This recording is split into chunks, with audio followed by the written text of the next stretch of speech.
it's Erica. And it's me. A tall glass of wine.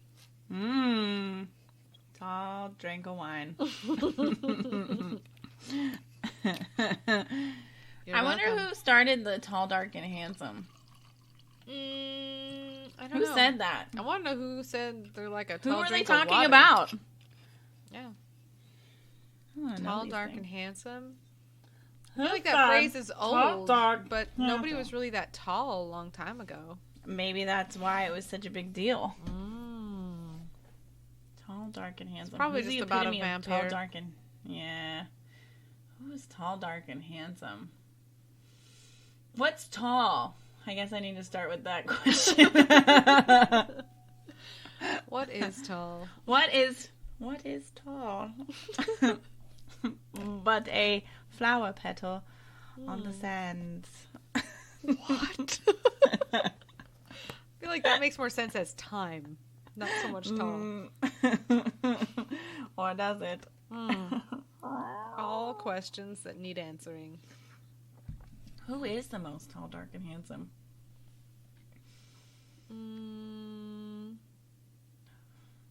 I almost repeated my thoughts, and I was like, but wait, who's tall? Idris Elba is tall.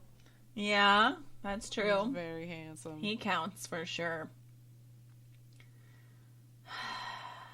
I don't know. I like to think that Oded Fair is tall, so he counts as well. He's my number one. I can't help it. How tall is Billy? Billy? Excuse me? Bob Mr. Thornton? Zane? Gross. Mr. Zane's... I don't know. He's a hard one to guess height. He's got to be like 5. He's probably like 5'11" or something. Or he's like 5'5", and we've all been thrown off. What does he look like when he's standing next to Ben Stiller? He's taller than him. Insane. He's probably 5'10", huh? How does one find this information?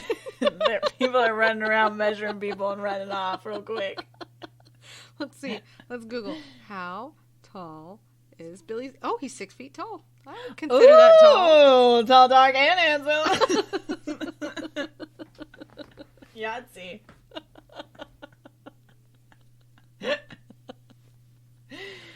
I mean... Success. I guess, huh? Alright.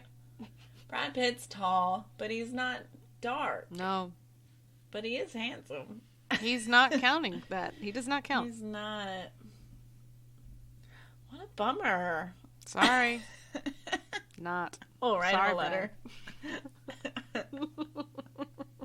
Dearest Bradsworth, we regret to inform you that you are only 2 of the 3 criteria to be successfully tall, dark, and handsome. And are henceforth disqualified. Good day, sir. Better luck next year.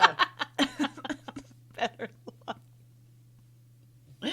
The Academy of Sciences for tall, dark, and handsome. Bad number 5566 2532. Section C834. For questions and comments, please call. This is a weird email. I was going to say, contact Hex Files podcast for further questions. No, contact me. I want my cell phone on there. Bradsworth. Bradsworth. If you turn the lights down low enough, everyone's tall, dark, and handsome. You know what I'm saying?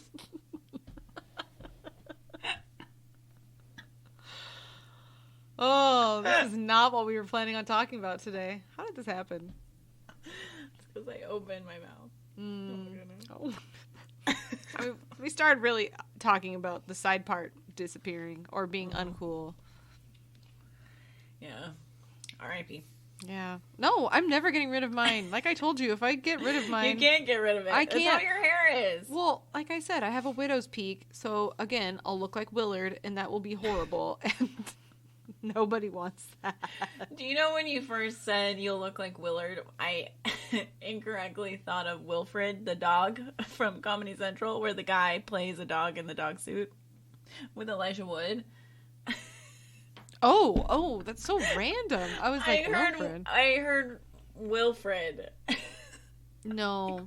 Why will you look like the imaginary man dog? Oh, I was more thinking like Crispin Glover with his gross. Yeah, and then I was like, part. oh, right, we mean him. Not Wilfred. Not that guy. Wilfred. Not tall, dark, and handsome. Elijah Wood, not tall, dark, I thought when the lights turned off, Eric. His letters got a little more... It needs to be nicer. It can't be as forward as Bradsworth. It's got to be a little nicer. Wow. Dearest Elijah. Although you have received many accolades for your acting. And we do truly appreciate Lord of the Rings and your performance your work is in Sin City. Cannot be compared. Oh my God. You simply cannot be qualified.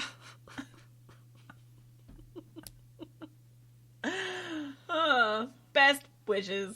Warm regards. Don't feel so bad for yourself, and so on and so forth. To someone, you are tall. That is horrible. I was just thinking the handsome part, but because I'm a short person, you're a short person, we're short. Well, but is he tall to us? I don't know. I don't know how tall he is. Probably not. Let's see. Elijah Wood is going to be tall 5. is- He's 5'3". Taller. 5'5". A little bit taller. Ooh, good for you. Good for you, Elijah. 5'6". 5'6". Well, he's got to be taller than Harry Potter then. Radcliffe's shorter. He's 5'3". How tall He's gotta be 5'5". Oh, people are lying on this. People are lying. Why? I'm 5'5". He's paid people off. Oh my goodness. He pays people that are shorter than him to stand near him so that he can appear taller. He's paying his cobbler big bucks. Can we talk about our fucking news today? I bet he's got one. I feel like if I had Harry Potter kind of money, I would also have a cobbler. What's the first thing you're going to do with your first $1 million? Well, I'm going to get a cobbler, obviously.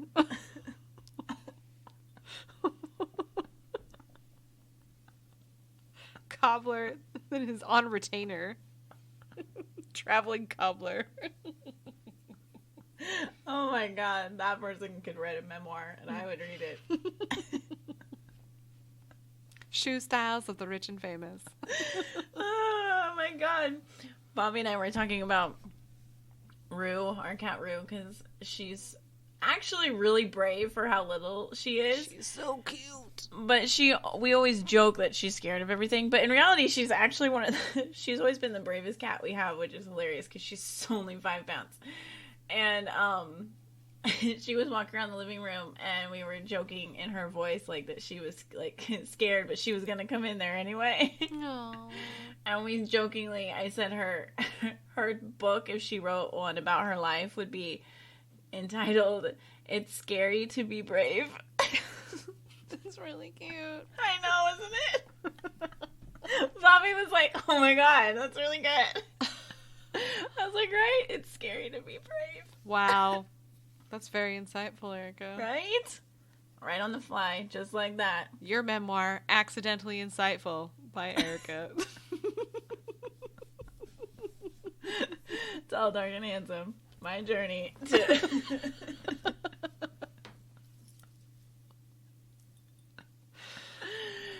Punkies would just be, oh my goodness. Obviously. Oh my goodness. It'd be, oh my goodness. ... Oh my goodness. Yes. Oh my goodness. All right, my news. Mm-hmm. Okay. So a family in Zimbabwe say that their lives have been torn asunder. I love that word. That's not a good one. By a mysterious, invisible force that keeps pelting their home with stones. Gross. That's a Bigfoot thing, usually. Well, is Bigfoot Bigfoot's in Zimbabwe? like the... I don't know. Maybe. Is there a version of Bigfoot that lives in Africa? I don't know. I feel like I need to know more about this. Okay. But I know that, like, people would be like, oh, it's just a gorilla or, whatever. Mm-hmm. Anyway. Interesting. They say that according to a local media report, the bizarre case is unfolding in the town of Gwanda, where Portia Zhao's residence has become the target of an unseen menace. Quote, "It has been happening for a while now. Stones are thrown on the roof," she lamented. "At first we thought it was thieves or someone making fun of us, until now when the stones have become so rampant that we even get these attacks during the day.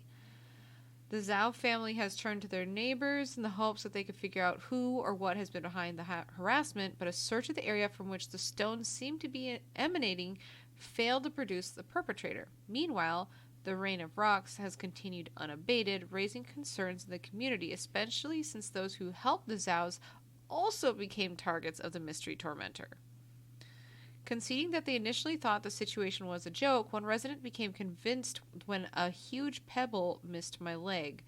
Since the source of the stone throwing could not be found, and it seemingly only increased its barrage despite being the target of a fairly serious search, many people in the community have begun to speculate that the matter could be supernatural in nature. "We just saw the stones being thrown, but we didn't see the person throwing them," marveled one bewildered individual who declared that "these are goblins, I tell you." While skeptical observers might scoff at the suggestion, goblins are frequently suspected of causing all manner of mischief in Zimbabwe, where a dwarf-like entity known as the... Oh, here we go. I'm going to have to pronounce this. Tikoloshe strikes fear in the hearts of people who believe they've run afoul of it. In the past year alone, the creatures have been blamed for a series of deaths at a cursed bridge and were credited with terrifying a pair of police officers. However, the troubles faced by the Zhao family may have not necessarily been the work of the Tikoloshe, as the stone-throwing sounds eerily similar to several poltergeist cases from the past, including incidents in India, Bhutan, Romania, and even a different village in Zimbabwe back in 2017. And so, until the source of rocks that have been pelting the home in Gwanda can be unmasked, a goblin, a poltergeist, and a cruel prankster all remain viable suspects. Excuse me. I know how to speak. I don't like it. I don't like this either. I don't like that it's progressed to daytime. I was just looking at my phone to remember what it reminded me of. It reminds me of the Guernsey house ghost. Mm-hmm. With the, like, pebbles and the rocks and the bricks being thrown. It's... Yeah. I was like, who did this? And that was a poltergeist. Mm-hmm.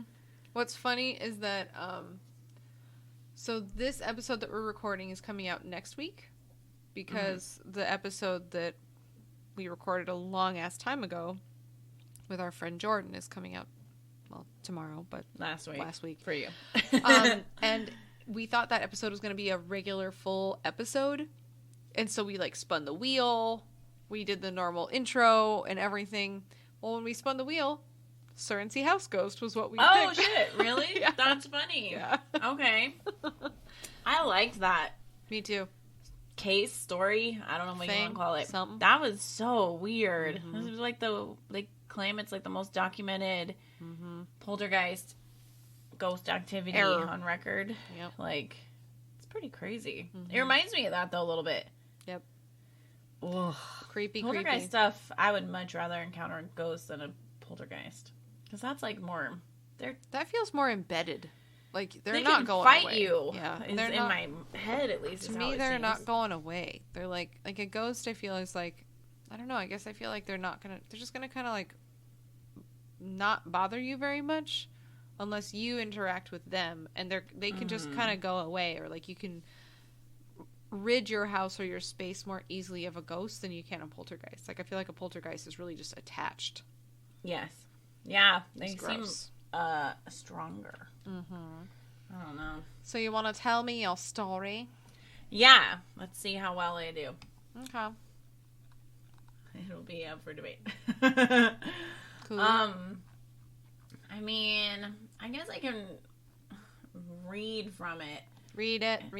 It's Tell a me little sorry. lengthy. Don't care. Oh my goodness. Wow. But I guess I can paraphrase here and there. But I was reading on this one I'm using is from Mysterious Universe, and I saw it on Coast to Coast news, and it sounded interesting, and I'd never heard of this girl before.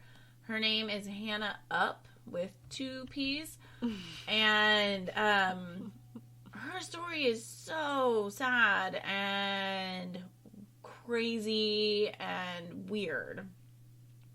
Had you heard of her? I had not. Okay, yeah, I had. Which is crazy either. Considering how bananas her story is, because I briefly skimmed right, and the it's article technically and was like, ongoing. yeah. Which is, it's like, I don't know anything about this. So it starts in 2008. She was like a regular human being. She was a school teacher at the Thurgood Marshall Academy. It was a public school in Harlem. She had never had any family problems, nothing weird, no behavioral disorders, like just like a Your normal average, teacher. normal, happy life. Sure. Person. She wasn't an alcoholic, no drugs. She, like anything that you might like initially blame for her behavior, she didn't partake in. Got it. Like those things. Mm-hmm. She was described as intelligent, friendly, very outgoing, social, and like had friends, no known enemies. And it was super weird that she one day left her apartment in Manhattan, New York, in August in 2008. Okay. She went to go do her usual jog, and she did not come back. Ugh. Not normal for her. When the next day came, there was no sign of her. So her friends, I'm assuming probably like roommate, or whatever, contacted the police. And they went to her apartment, and her apartment was totally in the condition that was normal for her apartment. So like She was nothing clearly coming disheveled. back. Like no one robbed her house. Yeah. Everything was like neat and orderly, and it was just how it should be. What also is interesting is her purse, wallet, cash, passport, her Metro card, cell phone, everything that everybody would keep with them. It was all there. Ugh. So that's weird, right? If you're in New York, you have your Metro card always. Right, and if you're planning on disappearing, you're gonna take at least your cash, right? Mm-hmm. Like, it doesn't make sense. So she planned on not being gone long, is what they assumed, which makes sense. And no one had any clue what was going on or where was she and what the hell.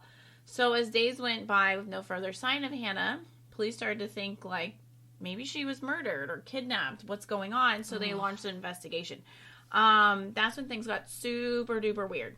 They did not expect things to go this way, I can tell you that. 9 days after she disappeared, somebody was shopping at the Apple store in downtown Manhattan, and they saw someone who looked real similar to her. And they were like, why do I know this girl's face? And they were like, oh my god, this is the girl whose face is on flyers freaking everywhere around here. This is Hannah. This is Hannah Upp.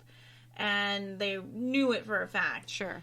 So much so that they approached her and were like, hey, like, are you Hannah? Are you okay? Sure. What's going on?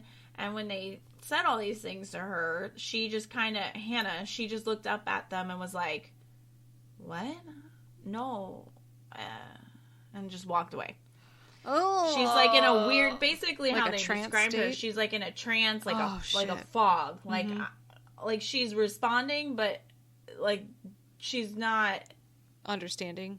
Yeah, it's like it's just she's kind of on autopilot. Okay.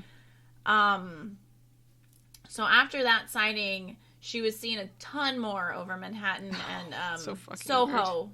Kind of just like they described it as a ghost that's like just haunting all these different locations, and people are seeing her. Like she's at like Starbucks, she's at stores, she's at a local sports club. Was she like buying stuff, or was she just kind of there? I don't because know. She had she no money, was. I think she might have been. I'm not sure.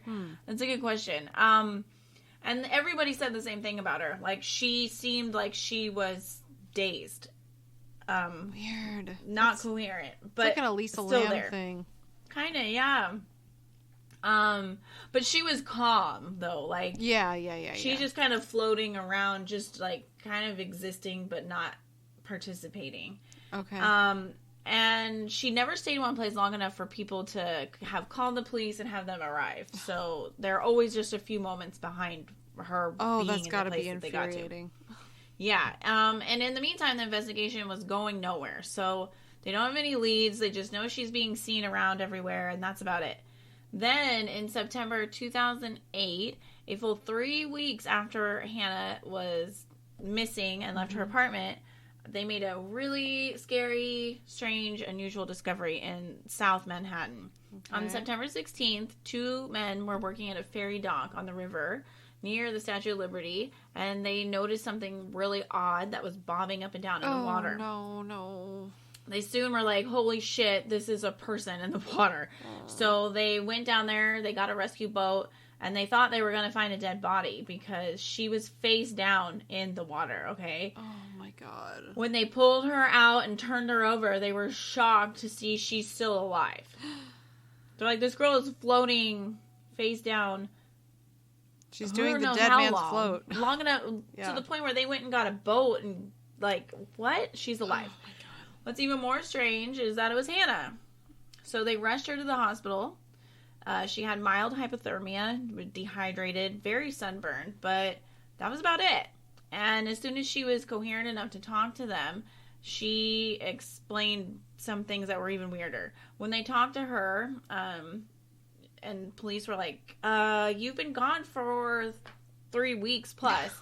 She was like, so surprised. She had no idea. Oh no. She couldn't even fathom how they were telling her you've been missing for 3 weeks. She's like, no, I haven't. What? Yeah. She claimed that the last thing she remembered doing was going on that morning jog, and that she had no memory after that. All the time was missing. No recollection. Didn't remember going to Starbucks. That's so Didn't much remember missing going time. to the Oh. I know, the mall in Manhattan where people saw her. She thought that they were lying to her, and they were joking around. She said it seemed to her like 10 minutes had passed, and she would tell later the New York Times, quote, I went from going for a run to being in the ambulance. That's what she remembers from when they pulled her out of the water. Oh my god. That night, Hannah allegedly talked in her sleep and said something about being in a lighthouse. The night I believe that she, before this happened, I think is what it is referring to. But she said that in her sleep she was talking about being in a lighthouse, but the next morning when her mother asked her about it, she couldn't remember saying it at all. So I don't know if it's the night before or after. But weird. She's talking in her sleep about things too, which is kind of creepy. It's a lighthouse. I don't know why. I feel like lighthouses are in horror movies a lot, so maybe that's why it's creepy. You're thinking of The Fog. Probably. Or maybe now I'm thinking of, what's it? The Lighthouse? Yeah, not good. I have so many revelations. Yeah, I still haven't convinced myself to watch it yet. I'm like, I got it. We should watch it together. Oh, God. That would be perfect. That seems right up our alley. Neither of our husbands would sex with a appreciate mermaid this. and masturbates a lot in it. Yeah, well, I'll watch it with Leon. Great. Yeah, Sean would be like, no. Do not want. Monkey can watch it with. Yeah. Oh my goodness. Oh, he would watch it. He would. He's probably in it. So after a ton of questioning, tons of neurological tests, nothing came up strange. She was fine. Oh, God. The best that police and doctors could come up with was that she was suffering from something called dissociative fugue. So what's really annoying is they call this Jason Bourne syndrome. I don't know why something so modern could be the name for something like this, but it is. Mm-hmm. It's super duper duper duper rare, and they barely understand this condition, which is really scary for somebody who is suffering from it. Yeah. But what they do know is that the person loses awareness of their identity or other important autobiographical info for a duration of time. Although they still maintain the ability to function and survive, often going off on unplanned trips or creating new identities during this episode. The victim will usually sort of, quote, wake up in an unfamiliar place and have no memory of the time they were in the fugue state. That's so scary. Which can be disorienting since it can last for hours, days, weeks, or even longer. Who knows? However, the strange thing in Hannah's case was that the condition is typically caused by something very dramatic. Some really horrible traumatic event in their life that can kind of like do that whole, like your personality fractures and you are protecting yourself. But Hannah didn't have anything like that. She loved her family. She had a good life. She was happy. This isn't like the standard MO for this condition. Sure. They even hypnotized her to see if there was some trauma in her past that she had repressed. Nothing weird. Oh my god. Which is really crazy to me. Like, you'd almost, in a way, if you were her, like, hope that you comes up. Yeah. Because then you can, like, begin to reconcile it, but nothing. So that's all they could come up with was, well, you have this. It's strange you don't have trauma that caused it, but okay. So she went back to her regular day life. She was teaching again. She moved to Maryland to kind of have a fresh start since, she's been now featured in New York Times and kind of just wants a new location, right? Everything was cool. Nothing happened until September of 2013. It's a September again. Interesting. 5 years after she had this first episode, I guess you want to call it. And she disappeared again. It began with Hannah's mom being called by police to inform her that Hannah's wallet phone had been found eerily lying in the middle of a wooded footpath in Kensington, but there was no sign of her. This time she was missing for 2 days, eventually making her way back home on her own, after waking and lying in a shallow creek with an empty shopping cart next to her. What? Like, why did she get a shopping cart? Why was that there? Why? What? Also, they talk about this too, but each time she wakes up, she's in or near water, which is really weird. So she's near the creek in this instance. Once again, she had no memory of where she had been, what she had done during this missing time.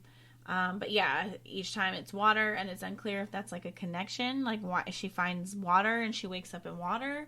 Is that a thing? So yeah, and each one happened in September. And that's this next one does also. Another one? Again. She had another one? Yeah, and it happens in September, and it involves water. A year after the second incident, Hannah made the bold move of moving to St. Thomas in the Virgin Islands, again finding a job as a teacher. I wonder if she did that because she's like, I can't wander too far. Maybe. Bobby had heard of this story, actually, when I was telling him I was going to talk about it, and he was saying what he had heard was some people think that she moved here because she felt guilt for having her family always worrying about her. So she wanted to create so much distance between them that they wouldn't know if she had gone missing again. Oh my god, this poor lady. Which is really sad. That's like I told really Bobby, sweet, I'm like, really I would put sad. like 5 tracking chips in me. Like, you need to find me immediately. If I'm not responding within 3 hours, activate the chip. Let's go. So things were normal for a while she was there. She survived 2 hurricanes while on the island. Talk about trauma. Right? And she expressed to friends and family that she wanted to stay there. She was happy. Until September 17th, 2017, Hannah casually told her roommates she was going to work, did not come back. When she didn't return the next day, and it turned out she had never arrived at work either, her friends were looking for her. They found her clothes neatly folded, which is kind of creepy that they're neatly folded. Yeah. On a beach. Oh no. And her car keys were nearby. Her car was found in the parking lot with her purse, wallet, passport, cell phone inside. Why did she remove her clothes? Like, was she naked? What was she wearing? Like, this is weird. Had she gone swimming, snorkeling? No one knew. They got a search party that included boats, helicopters, all of it. No sign of her. They couldn't find her. They checked homeless shelters, morgues, hospitals. Nothing. They look the whole island over. Because the island, compared, you're searching New York, like an island, like you're saying, like at least there's boundaries. Contained, you can't go outside of the island. Nothing turned up though. She vanished, and it's happening again. However, if this was another fugue, state episode, it's one that has not stopped for her. She's still not been found. So, with her first disappearance, there have been several sightings of Hannah on the island, including a report where she had been seen panhandling at the marina, and another sighting of her lurking around a homeless shelter. But in every case where somebody has reported her on the island, she's always in that kind of zombie trance. And Hannah's story has been made into a documentary. I guess it's called Vanished in Paradise. Her friends and family are still searching for her. They're constantly putting up flyers, which is really sad, because not that they're putting up flyers, but the parents were saying everyone on the island knows pretty much that Hannah is missing at this point. So at this point, the flyers are for Hannah. So if she's walking around and sees her own face. They're hoping she gets some kind of moment where it's like, why is that me? And then it maybe jars What's her memory name again? to get. I want to look her face up. Hannah Upp, and Up is with 2 P's. She's really cute. She's just this cute girl. It's really sad. The family. Oh my god! I remember her face. Really? The family's quoted as saying, "We've done all the physical searching that we think we can do, other than having her posters put up everywhere."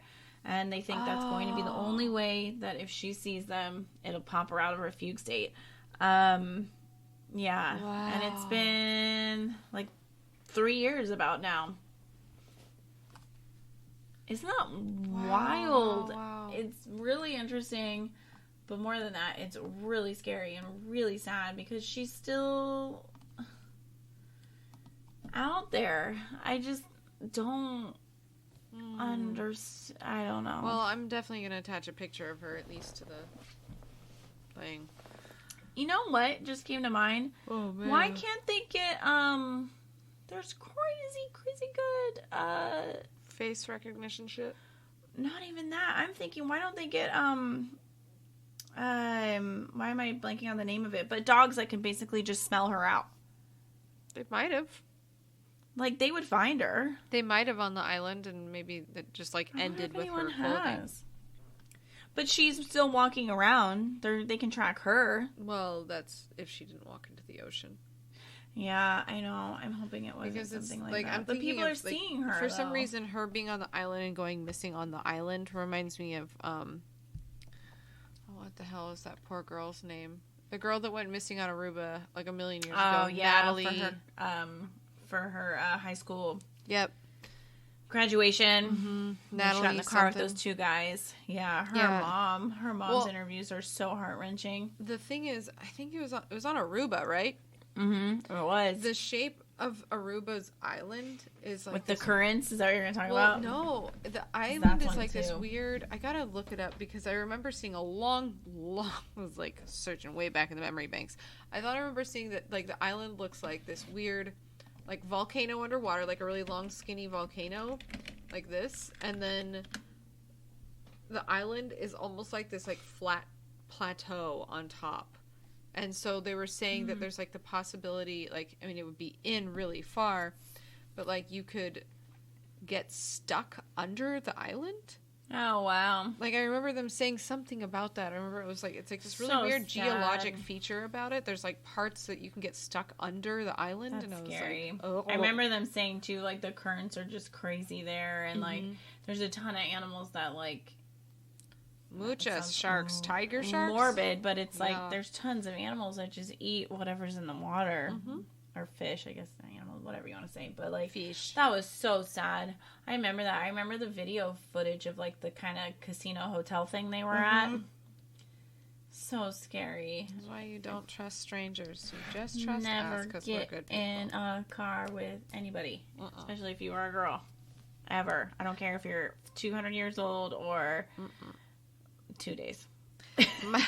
My friend Anna, when she was basically living in Brazil, she like never took a taxi ever. Oh, fuck that. In Brazil? Like, yeah, no like if way. you take a taxi you in can't Brazil, even just walk alone in Brazil. Well, she walked, but she was like, I will never get in a taxi there because that's where girls Jesus. go. Taxis, they get picked up and then they go missing forever, and then they're sold into a trade that you don't want to be part of. Anywhere, though. Certain areas of Brazil are, like, literally the most dangerous place to be. Mm-hmm. That's horrifying. Yeah, when she was like, I'm going to Brazil, I'm like, are you sure you really want to go there? I don't know if that's a great idea. But... You, like, don't take, like, you don't carry cash in Brazil. Mm-mm. You don't even freaking carry a wallet if you can help it. It is real dangerous. Mm-hmm. Yeah, Brazil's so scary. Speaking I was supposed to go there with, right after high school with Gracie to go back to where she's from. She's from Recife. Mm-hmm. And it's, like, one of the worst in Brazil, which is also really scary. And I remember her being like, yeah, like, a German tourist was on a bus there and he got killed, like, 2 weeks ago. And I remember looking it up and being like, shit, and we was there. He was just on the bus, and they wanted whatever cash he might have in his wallet, and it was only like $20, and they stabbed him to death. Yeah, see, I don't need that. Nope. And I got really freaked out because somewhere else. Sean's boss has to go to work. Like, Sean's like, oh my God, I'm so glad I don't have Wilson's job. Because his boss keeps having to go to Juarez for, like... Oh, thank you. Like, just for manufacturing shit, and Juarez is fucking scary. Yeah, no. He has to be escorted with security detail from his hotel. At least he has that. Well, the security detail is basically provided by the cartels. Oh, yeah. Yeah. It's provided by the cartels. Like, everything's cartel. Police are cartel. I know.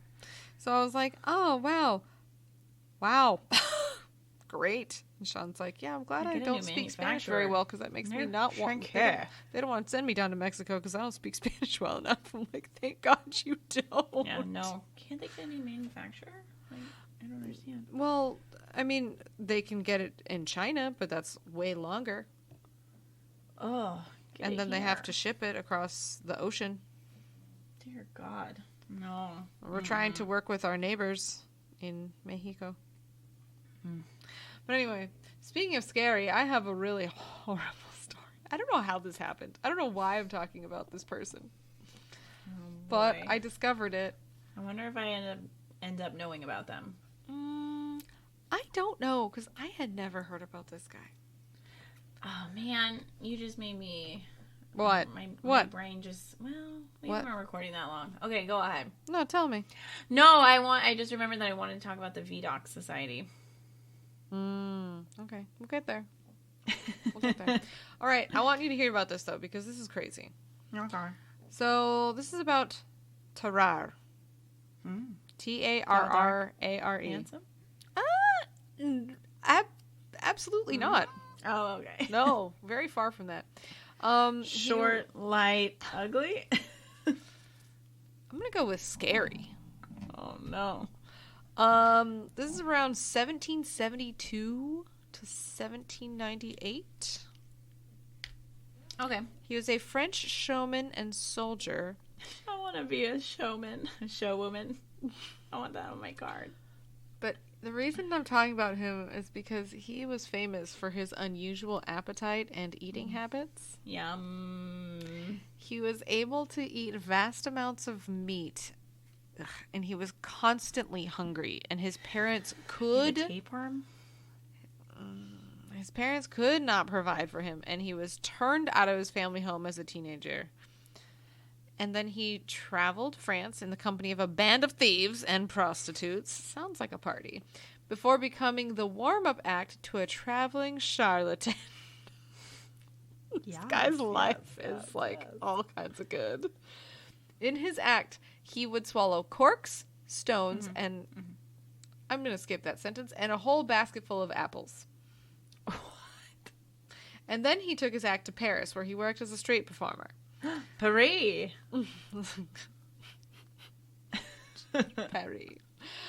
So at the start of the War of the First Coalition, he joined the French Revolutionary Army, where even quadruple the standard military ration was unable to satisfy his large appetite. He would eat any available food Probably. He would eat any available food from gutters and refuse. Gutters and refuse heaps. Yeah. Ew. So, like, he's eating from the dump. All right. But his condition still deteriorated through hunger. He was hospitalized due to exhaustion and became the subject of a series of medical experiments to test his eating capacity. I love how instead of trying to resolve this, they're just like, what else can he eat? What can you do? Test his mutant power. So they were testing what he could eat. He ate a meal intended for 15 people in a single sitting, ate live critters. I'm not going to describe those. But he's French. French food, when they plate it, it's like just a quarter. I mean, if we're talking fancy restaurant. I don't think we're talking fancy. But anyway, he ate live critters. I'm not going to describe those, but he would swallow eels whole without chewing.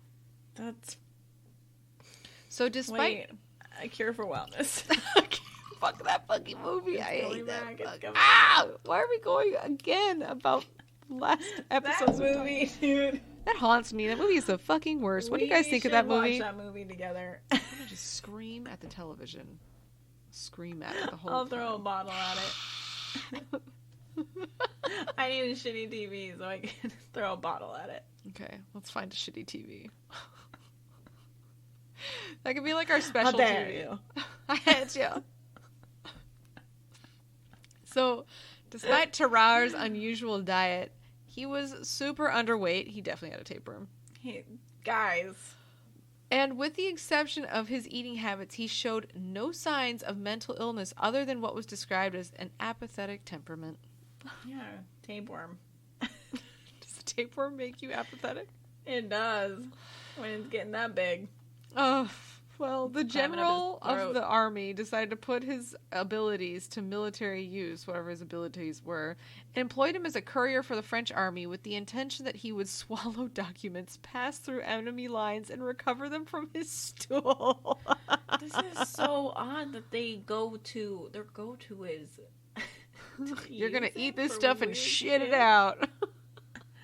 Shitting out paper too. They got... What did they do? Put it in like a little vial? I guess, because they couldn't put it in plastic. That shit did not exist. It did not. So, Tarrare could not speak German, and on his first mission, he was captured by Prussian forces, severely beaten, and underwent a mock execution before being returned to French lines. I don't know why a mock execution, but okay. Yes, and now he's, like, psychologically traumatized. Yeah.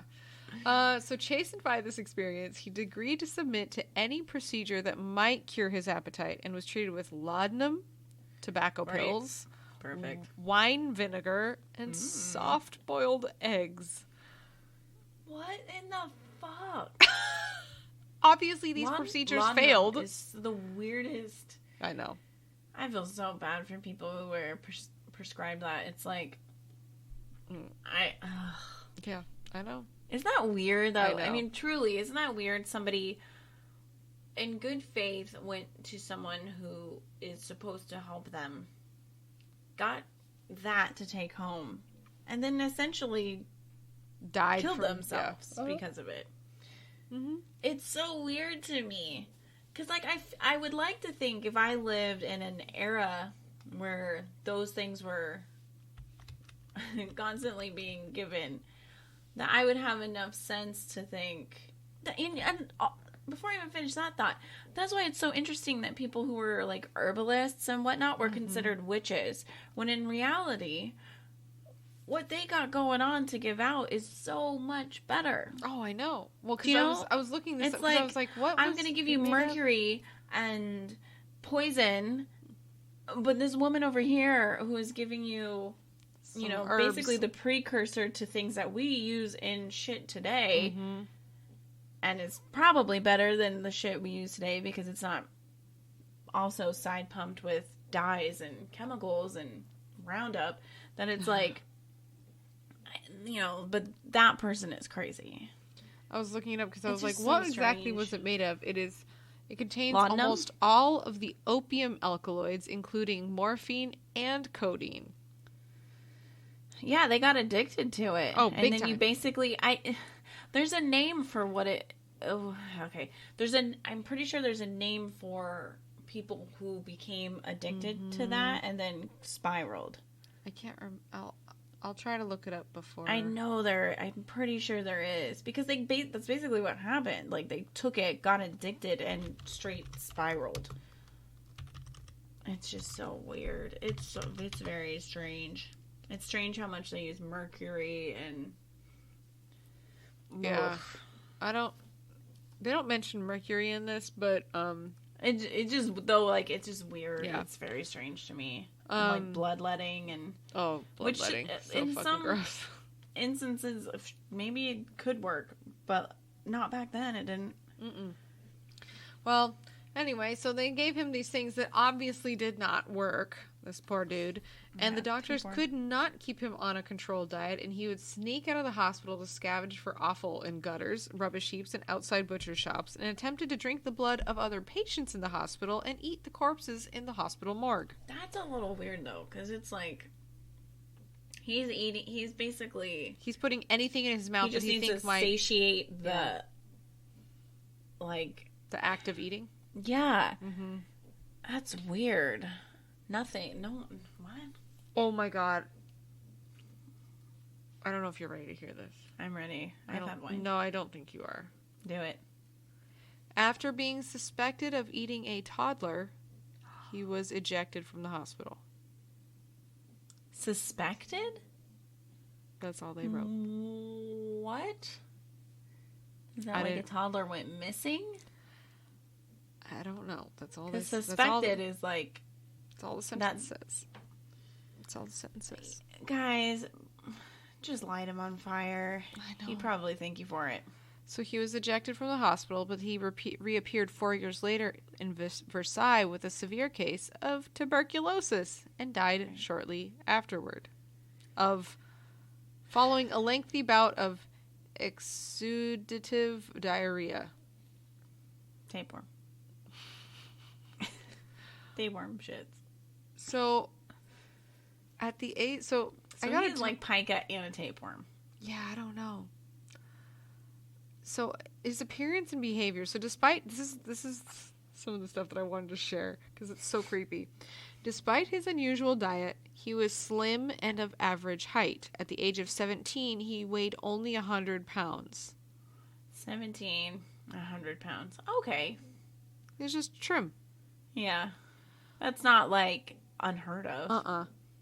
He was described as having unusually soft hair and an abnormally wide mouth, roughly 4 inches between his jaws when his mouth was fully extended. Oh, wow. Wait, wide opening. Really far. That's scary. We're both measuring our mouths. Oh, that's actually really scary. When we're done, I'm going to go out there. First thing I'm going to say to Bobby, I need you to measure how wide my jaw can open. Stat. Post it. That's really creepy. He's going to be like, please don't do this ever again. I'll be like, I don't want to go get my tape. That's what So abnormally wide mouth in which his teeth were heavily stained and on which the lips were almost invisible. That's weird. Teeth stained, that era, whatever. Yeah. When he had not eaten, his skin would hang so loosely that he could wrap the fold of skin from his abdomen around his waist. Well, that's a condition. When full, his abdomen would distend like a huge balloon, and the skin of his cheeks was wrinkled and hung loosely, and when stretched out, he could hold 12 eggs or apples in his mouth. Well, that's like an actual condition, though. Yeah, I forget the name of it, but when your skin basically is elastic. And then, I'm not done. A drag queen that I love that was on RuPaul's season a few back, he had that. He doesn't have this. Weird. I promise. No. Because his body was hot to the touch and he sweated heavily. He constantly had foul body odor. He was described as stinking, quote, to such a degree that he could not be endured within the distance of 20 paces. The smell would get noticeably worse after he had eaten. His eyes and cheeks would become bloodshot. A visible vapor would rise from his body. Eating poison. well, maybe, a visible vapor would rise from his body and he would become lethargic, during which time he would belch noisily and his jaws would make swallowing motions. I mean, this is so hard because it's, oh my goodness, because it's like, he's also eating like crazy. He's eating garbage. Uh-huh. So it's like, okay, yeah, of course you're burping. Of course you're bloodshot. But and even like, when he ate like normal food when he was in the military. What did they think he had? I don't know. What do modern day peeps think? He had chronic diarrhea, which was said to be, quote, fetid beyond all conception. Despite his large intake of food, he did not appear to vomit excessively or to gain weight. And aside from his eating habits, his contemporaries saw no apparent signs of mental illness, unusual behavior in him other than apparently apathetic temperament. And the cause of his behavior is not known. While there are other documented living animals, then everything that you just said is incorrect. While there are other documented cases of similar behavior from the period, weird, none of the subjects other than Tarrare were autopsied, and there have been no modern documented cases resembling him. Hyperthyroidism can induce an extreme appetite, rapid weight loss, profuse sweating, heat intolerance, and fine hair. But you throw up with that. Mm-hmm. He didn't throw up, right? Mm-mm.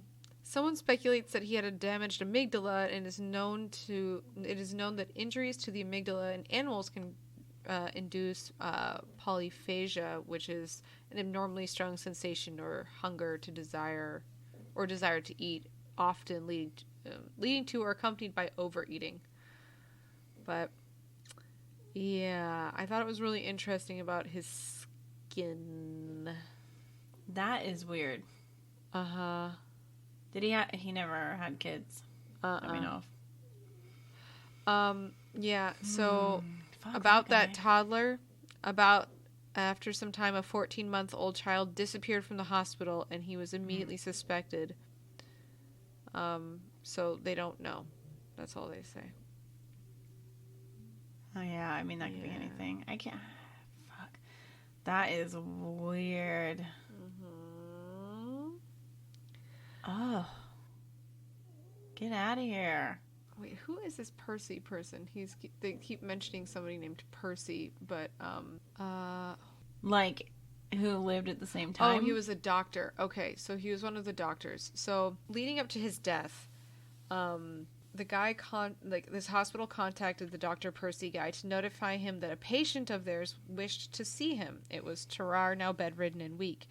He told Dr. Percy that he had swallowed a golden fork 2 years earlier, which he believed was lodged inside of him and caused his current weakness. And this was in 1798. And it's so weird that he doesn't have, like... Do you know what I'm trying to... Okay. Because there's those people that, like, eat rocks and stuff, and they survive, and, like, all this, like, metal, and they're just fine. But it's so weird to me that it's, like... You can have a condition where you cannot satiate yourself. Mm-hmm. Fine. But I don't understand the next step of I'm going to eat golden forks. Because he's cognizant. Well, maybe he knows he's picking up said golden fork. Maybe to he swallow. ate it so that he could do what he did with the French military's correspondences. Like, he was thinking he could poop it out, and then, like, he could get away with stealing it and then sell it for food. You need a spoon. You need a spoon. Well, maybe all you had access to is a fork. It's like, why are you picking these things up? Like, if you're gonna eat weird shit, eat paper. I know. Don't paper's not worth, like, gold. Fork. But you know you're not gonna digest that well. At least paper's, like... can break down. I don't understand. Well, but he wants to sell his fork so that he can make money to buy more food. But he already had it to sell.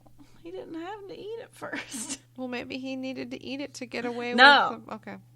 Well, anyway, he called this Dr. Percy to be like, can you pull this fork out of my butt? Because I think this is what's killing me. And then he died.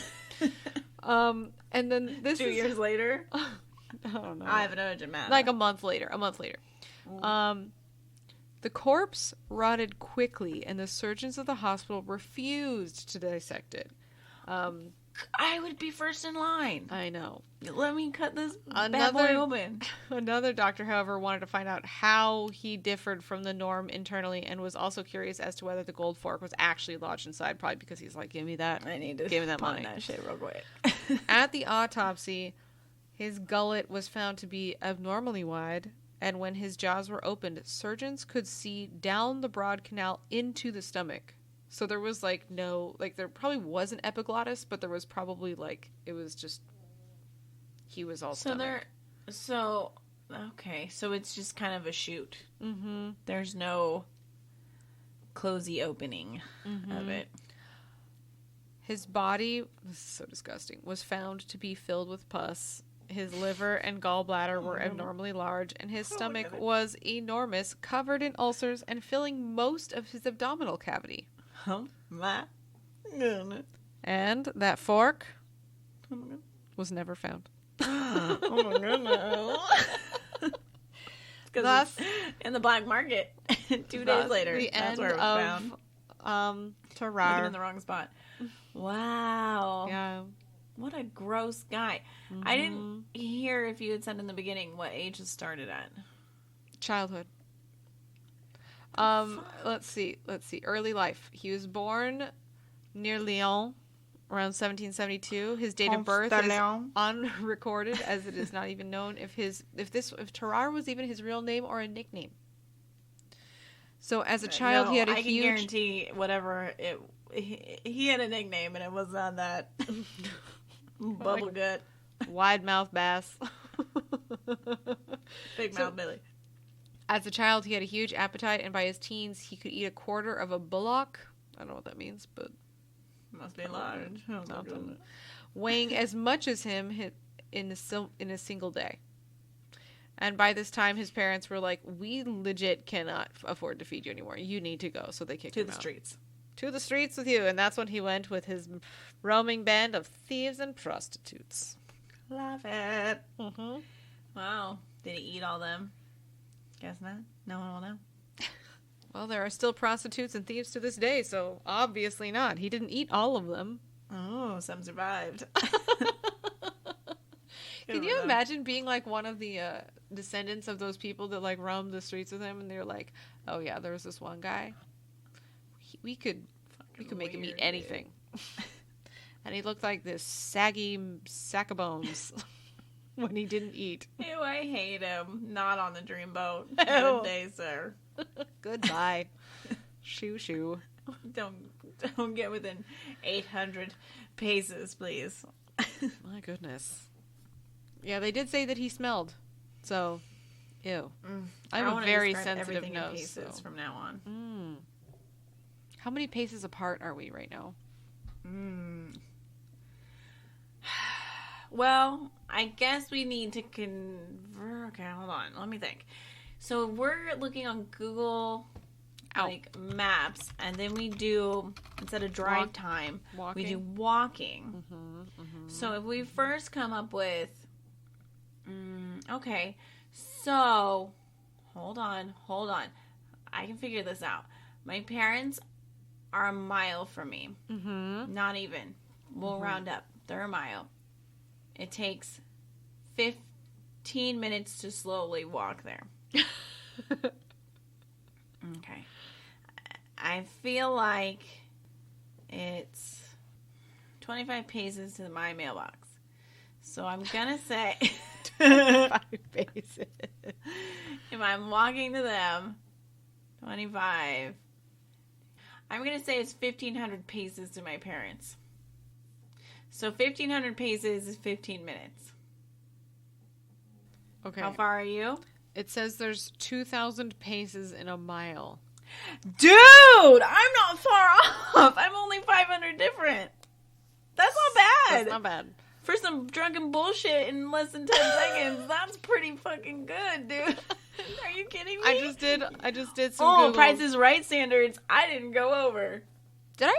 I think I've told you. Sean was on The Price is Right. Oh, you did. God, I love Price is Right. And he won a car. They called it the Bob Barker Mobile. It was some little piece of shit. But he won, like a hammock That's hilarious. He went with his frat That's because so he was cool. in a frat. I married a frat boy. He went with his frat or some friends. I don't know, people from college. And he won a car. People. College people. That's so funny. Yeah, and he was like, I don't know, we have a tape of it somewhere, and I'm like, I want to see college Sean be a jackass on TV. For We gotta sure. find it. We gotta find this. I want to go on so bad. So I cannot believe I got that close. That was pretty good. Stunned. So we are 292 miles apart. So I just did the math. It is 584,000 paces to your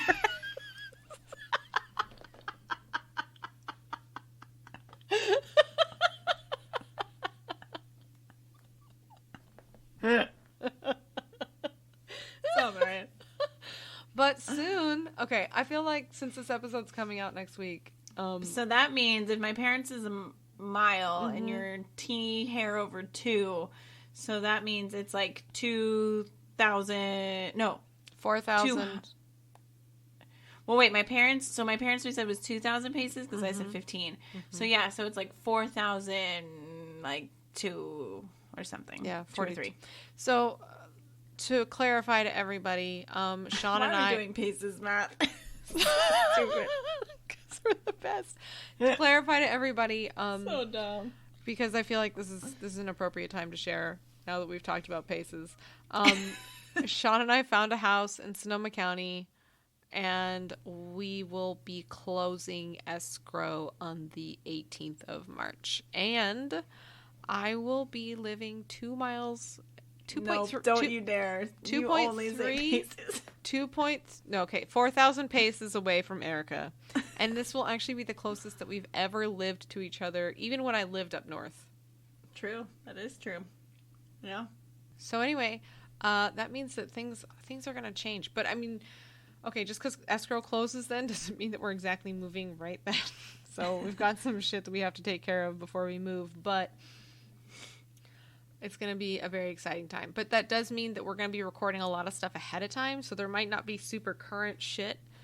So apologies ahead of time. If stuff feels like... It does mean that we'll have more shit in person. Coming up, like once I'm maybe up we'll there. maybe we'll do a Patreon video of us counting paces to each other. We could do paces and meet in the middle. I know exactly what I pictured. We can Instagram live us pacing. Are these like long paces or short paces? I wondered that. I'm not gonna lie. Like 3 minutes ago, I was like, "Is it a gentleman's pace or a woman's pace?" Gentleman's pace. There is no gentleman. There aren't. Men More are of a not. gentleman than a gentleman. You know, bro. No gentlemen's. What's the modern day tall, dark, and handsome? What do you mean? Is that like outdated? Is that like antiquated? Is that like sexist?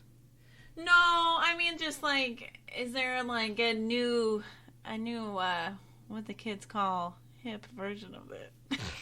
I don't know. We won't hear about it because I'm still Tall, side dark, parting and my hair handsome. and using the crying laughing emoji. What would be something that like generation hoo-ha would think is Zoomy zoom zoom. Aren't they the zoomers? Yeah. What is that? Why they're Generation Z? I don't know. People are calling them zoomers, and then I'm like, I guess I don't. Isn't that what they're? I don't know. I don't know things. Yeah, I don't know. I guess it would be like, I don't know. I don't think they'd say handsome. No. What's the cool word for handsome? Let's just say that everybody is banging. Just say that. Let's Banging. Banging. Okay. Sure. We're so far off. I know. But I'm into it. Would it Fuck be? it. I mean, I don't know. I'll have to refer to my nieces. They're gonna make fun of you. Don't do it. They're gonna be like, "Oh, Auntie Erica, you're so Whatever. weird." They know that already. I have tattoos. I'm cool. They're like, tattoos are out. You're like, no.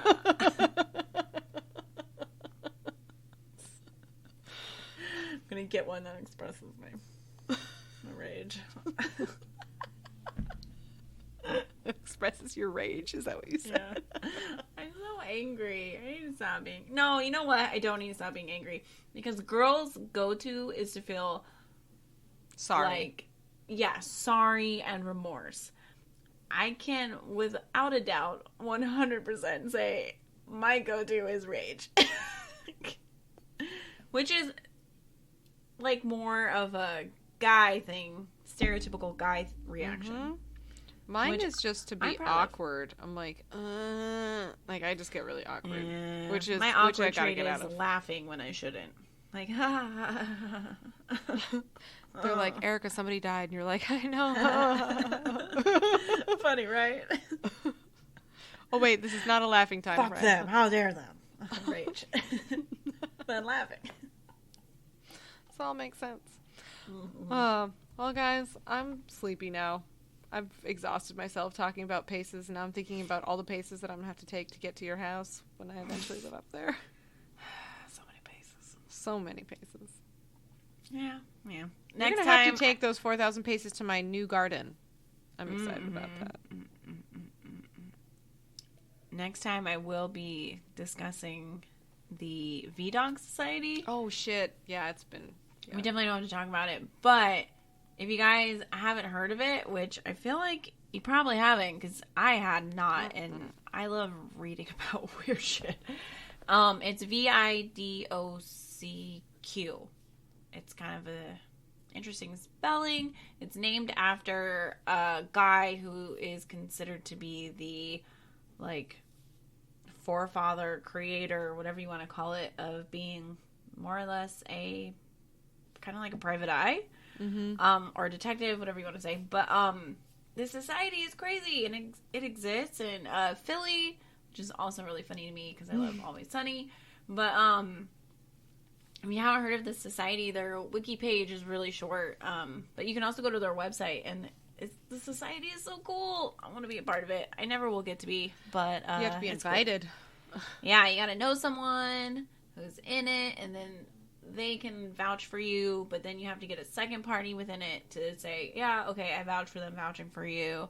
But it's pretty cool that this society exists. I imagine them like the lone gunman. Oh yeah, of, from like, X-File? Yeah. That's kind of what I picture, but like a bigger group. But yeah, if you haven't heard of them, it's look them up. It's fun to read about this group of people who more or less solve cold cases. Because they're all super smart and like a team of forensics and criminal like lawyers and anthropologists who like do facial reconstruction and can like go, this is what the person looked like who is a suspect, and here's what they look like 40 years from now, and criminal like psychologists.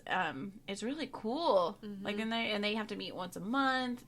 And basically, law enforcement can come to them and present a case. And what's cool is they pay for them to fly out there. And they pay for everything. They pick their cases they're very discerning about their cases that they choose. They don't just take every case or any case. No, yeah, it has to be at least 2 years since the like case was opened, I guess you could call it.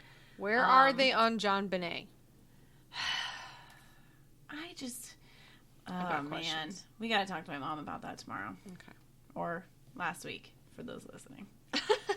Guys, you time is will confusing. know. You're from the future. What is time? And you know what happened with my mom.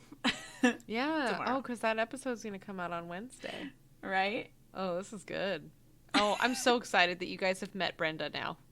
This is the best. I love Brenda. She's a she's a character. beach. She would baffle all of the people from all of the fields. The V-Dog Society would not know what to do with her. No, They're they like, would not. No. Do we make her president or ban her forever? She would make the club crumble. That would be the day the club ends. They give up. They can't solve that case. And they don't call it V-Day. They call it B-Day when she came and destroyed everything. Yeah, Oh, boy. It'll be good. All right, guys. We will chat Tangents aplenty. soon. We'll talk about VDOC Society, and next week I'm going to talk about England's Killer Creek. What does that mean? Oh, no one knows. You might. One day. Or you'll fall in and die. That's horrible. I'm sorry. I take that back. Don't fall in the creek. I'm so sorry. You're going to the creek. I'm going to fall in. I know it. We'll go visit, like, Harrison and Jordan and be like, what's up, guys? 10 paces in the creek. Where's Liana? She fell in a creek. She's gone. Don't worry. We'll turn her around. She'll be fine. Slap her a little. All right. We'll talk to you next week. I'm Liana. I'm Erica. Bye.